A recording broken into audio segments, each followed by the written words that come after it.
Nerd Love presents The Brave Little Toaster by Thomas M. Disch. Illustrated by Karen Lee Schmidt.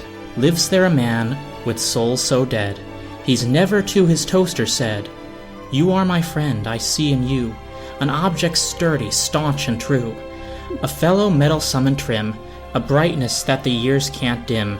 Then let us praise the brave appliance in which we place this just reliance, and offer it with each fresh slice such words of friendship and advice as, 'How are things with you tonight?' or 'Not too dark, but not too light.'" Thomas M. Disch.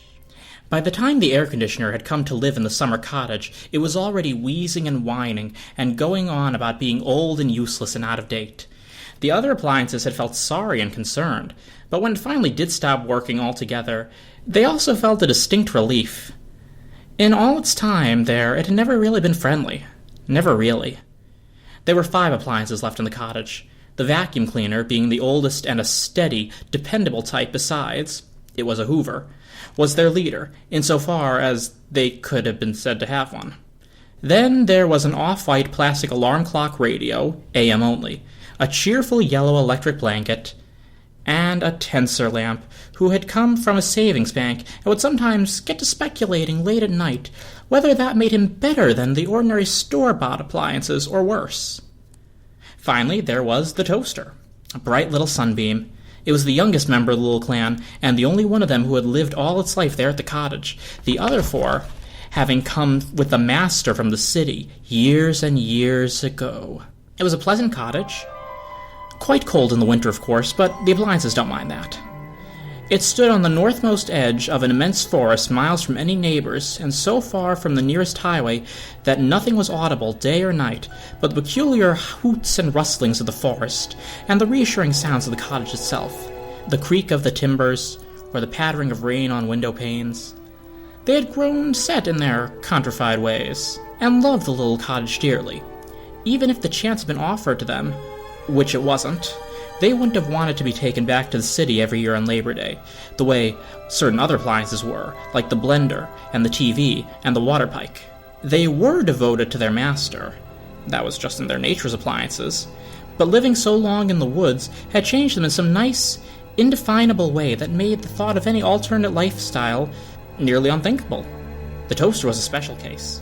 It had come straight to the cottage from a mail-order house, which tended to make it a little more curious about urban life than the other 4.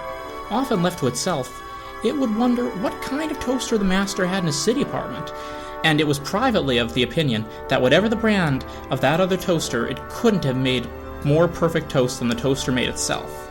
Not too dark, not too light, but always the same uniform crunchy golden brown.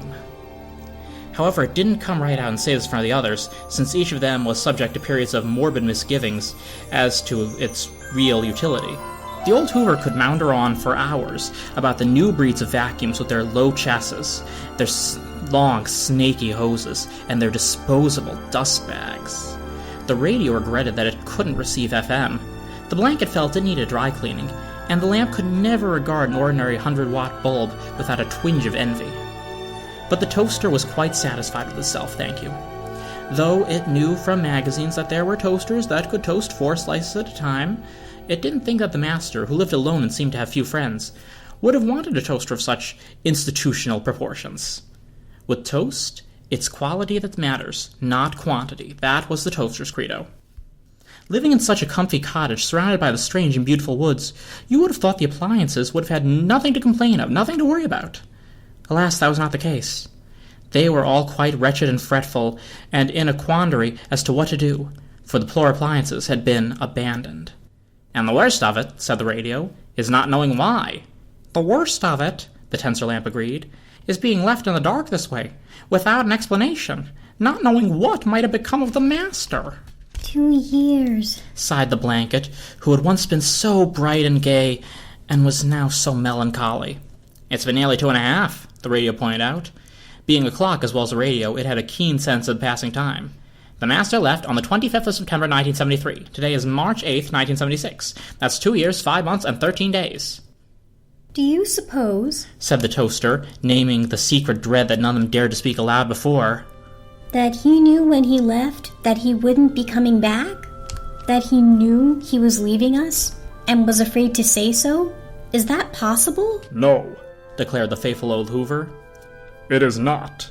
I can say quite confidently that our master would not have left the cottage full of serviceable appliances to rust. The blanket, lamp, and radio all hastened to agree that their master could have never dealt with them so uncaringly. Something had happened to him. An accident, an emergency.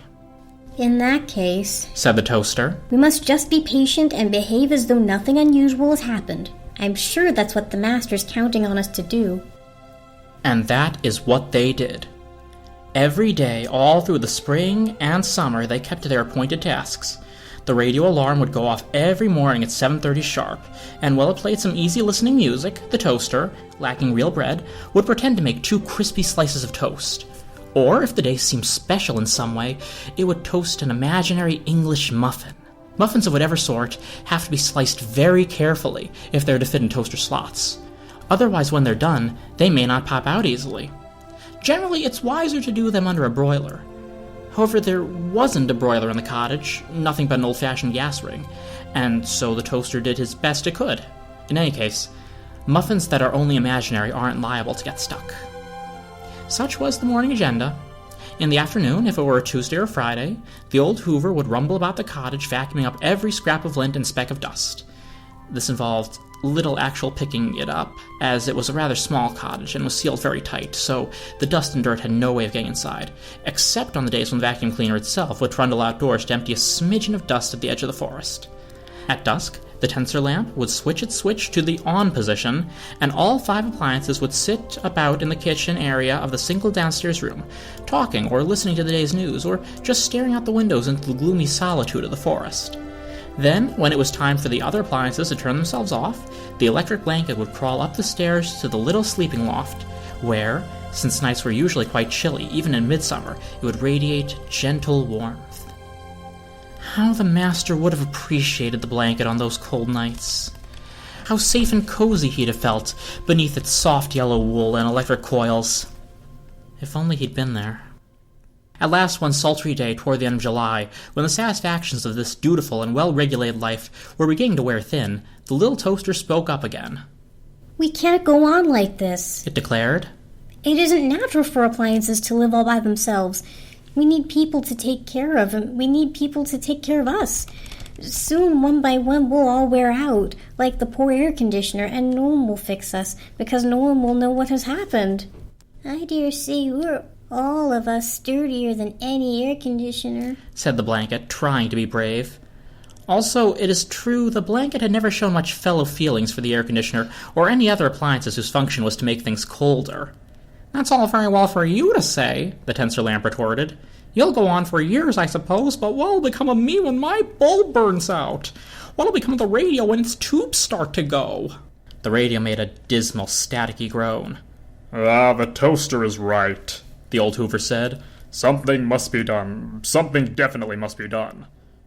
Do any of you have a suggestion? If we could telephone the master, said the toaster, thinking aloud. The radio could simply ask him outright. He'd know what he should do. But the telephone has been disconnected for nearly 3 years. 2 years, 10 months, and 3 days to be exact, said the radio alarm. Then there's nothing else for us to do but to find the master ourselves. The other 4 appliances looked at the toaster in a mute amazement.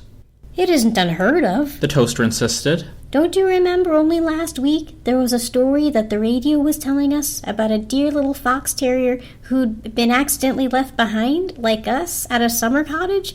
What was his name? Grover, said the radio. We heard it on the early morning roundup. Right. And Grover found his way to his master hundreds of miles away in a city somewhere in Canada. Winnipeg, as I recall, said the radio. Right.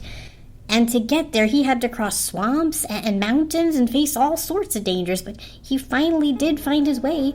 So if one silly dog can do all that, think of what 5 sensible appliances working together should be able to accomplish. Dogs have legs, the blanket objected. Don't be a wet blanket, the toaster replied in a bantering way. It should have known better. The blanket, who didn't have much of a sense of humor, and whose feelings were therefore easily hurt, began to whimper and complain that it was time for it to go to bed. Nothing would serve, finally, but the toaster should make a formal apology, which it did. Besides, Said the blanket, mollified. dogs have noses. That's how they find their way. As to that, said the old Hoover, I'd like to see the nose that functions better than mine. And to demonstrate its capabilities, it turned itself on and gave a deep, rumbling snuffle up and down the rug. Splendid. Declared the toaster. The vacuum shall be our nose. And our legs as well. The Hoover turned itself off and said, I beg your pardon. Oh, I meant to say our wheels.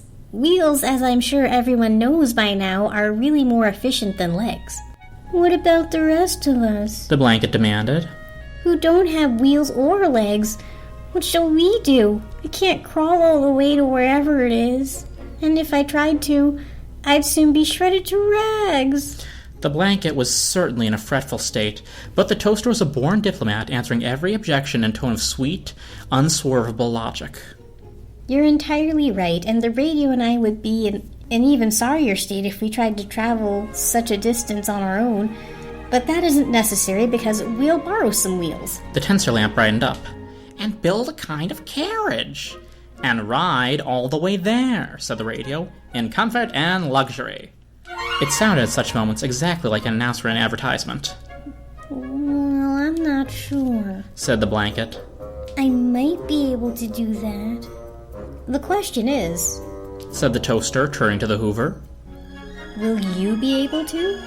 Deep in its motor, the vacuum cleaner rumbled a rumble of quiet